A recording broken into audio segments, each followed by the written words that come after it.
all, and welcome back to another episode of There's Danger Here. I'm Leilani, and we've hit another first of the month episode, so we're going to do another MMIW case. And as always, I struggle with, do I focus on one person or I focus on the many? And this time we're going to have multiple women brought to you. So, let's get into it, shall we? Amanda Sophia Bartlett was born in 1979 to Helen Bignell. She had numerous siblings and was part of the MMIW Cree Nation, growing up primarily with the Opaskwayak Cree Nation near the Pas, Manitoba. She was particularly close to the younger sister Janet until mid-1996 when Janet and her father moved away to New Brunswick. Amanda was described as a creative soul who loved to read and write, befriending anyone she met, even making plans to become a published author. Though, when Janet moved away, Amanda began acting out and hanging out with a different crowd. Soon after, the then 17-year-old Amanda moved to Winnipeg to attend high school. But by July 1996, she was confirmed seen for the last time by her uncle Joseph Holcrow, who she called Smokey, near the Selkirk Avenue and Salter Street in Winnipeg's North End. She was living in a child and family services group home and had run away. As usual, the group home told the family they had no obligations to follow her. After she left, they simply informed the Winnipeg police per their protocol. Quote, "My mom didn't get any phone call or any visit from a social worker," end quote, Janet reported. Weeks after she left, a letter arrived in the mail stating Amanda left the group home. Family members say they have tried to report Amanda missing several times since 1996, only to be turned away. Janet stated that one of the times a Winnipeg officer told her, quote, "I'm sorry, Janet, we don't do family reunions," end quote. After her last sighting, quote, she never applied for an SIN number, driver's license, status, or social assistance. Amanda's MB health card is still being sent to my mom's mailing address, which shows me that she never changed her address, end quote, she said. Also, quote, Amanda vanished into thin air. She was here, and now she is gone, end quote, said Janet.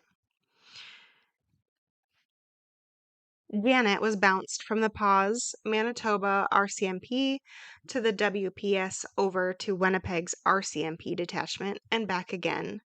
And about this, she stated, quote, "When I got upset or frustrated, it seemed as though they would use that against me in order not to help," end quote, she said.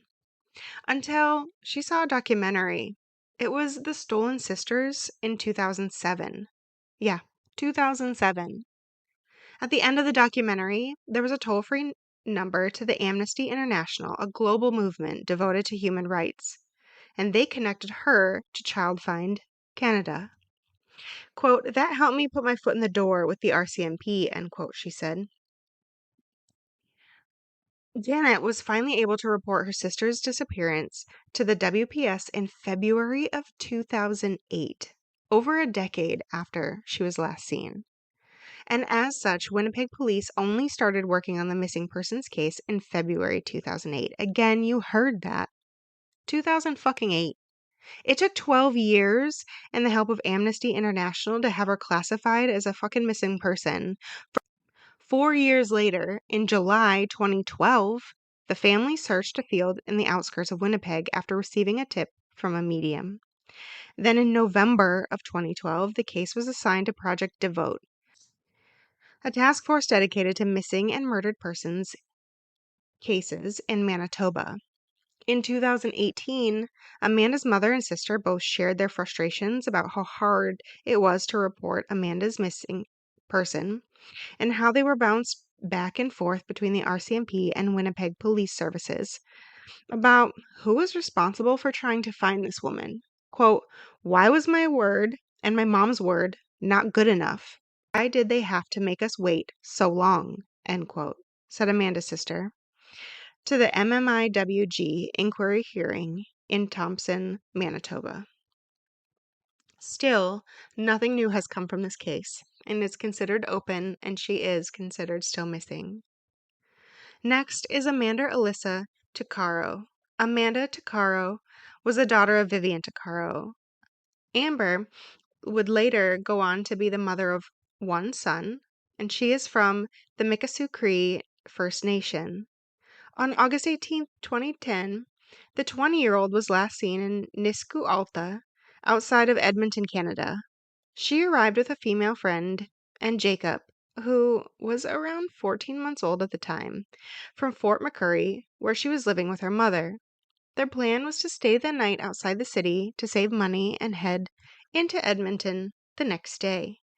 Amber was excited, though, and decided to hitchhike into the city that night. When she didn't return the next day, her friend that was watching her son called her mother, who then called the RCMP. The response from the RCMP was, as per usual, not well received. Vivian stated the police responded with, quote, well, maybe she's out partying and she will call or whatever, end quote. Vivian responded, quote, and I was like, no, Amber doesn't leave her baby anywhere, end quote. On August 28, 2012, police released a recording of a phone conversation they had of Amber with an unidentified male, and they were using it in attempts to get an identification of him. Multiple calls came in claiming it was a certain man, but according to the RCMP, they investigated and refute that it's him. Then, on September 1st, 2012, 2 years after she went missing, her remains were found by horseback riders. But another mishandling of the investigation or an egregious mistake occurred after her body is found. Amber's personal property the police collected was destroyed when she was taken off the missing persons list, meaning any evidence on it was lost. So a potential homicide, they just decide to get rid of anything that would be helpful, it sounds like.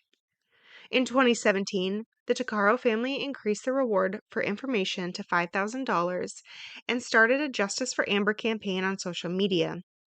Vivian said in the wake of losing her daughter, quote, I am 56 years old now and raising a little boy that is so full of energy. He drives me crazy, but at the same time, he's my sanity. I mean, he is all that I have left of my baby, end quote. She said while talking about her grandson and Amber's son, Jacob. Quote, just the way he looks at me sometimes, and the way he stands like his mommy, the way he says his words.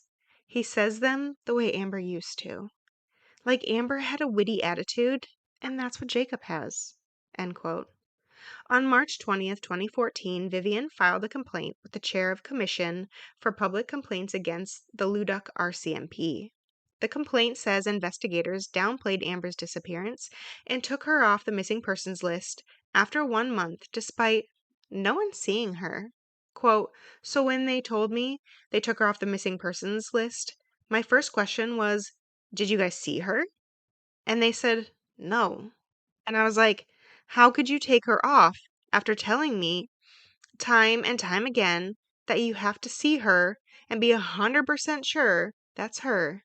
And yet, you take her off? End quote, Vivian said. As of this time, Amber's case remains open and unsolved. Andria Meise. Andria Meise was born in Dawson Creek, British Columbia, and raised in Kelowna, the oldest in a line of 4. Her sister Danielle remembers Andria being taken away several times as a child. Quote, I just remember her coming home in the middle of winter, no shoes, no coat, crying, telling us that this was the stuff that was going to her new home, end quote. Unfortunately, her unstable childhood continued to remain unstable as she got into drugs when she got older, and in addition, her addiction led to sex work. Robin Meise said around the time Andria went missing, she frequently traveled to places such as Vancouver, Williams Lake, Prince George, Dawson Creek, Port St. John, Grand Prairie, Calgary, and Edmonton. Quote, she had a high-risk lifestyle and was into drugs and prostitution, but she was also really nice and would give you the shirt off her back, end quote, said Robin. Danielle stated of it, quote, when you're kind of living that lifestyle, it's a daily thing. Just being native and being female, anything could happen at any time, end quote.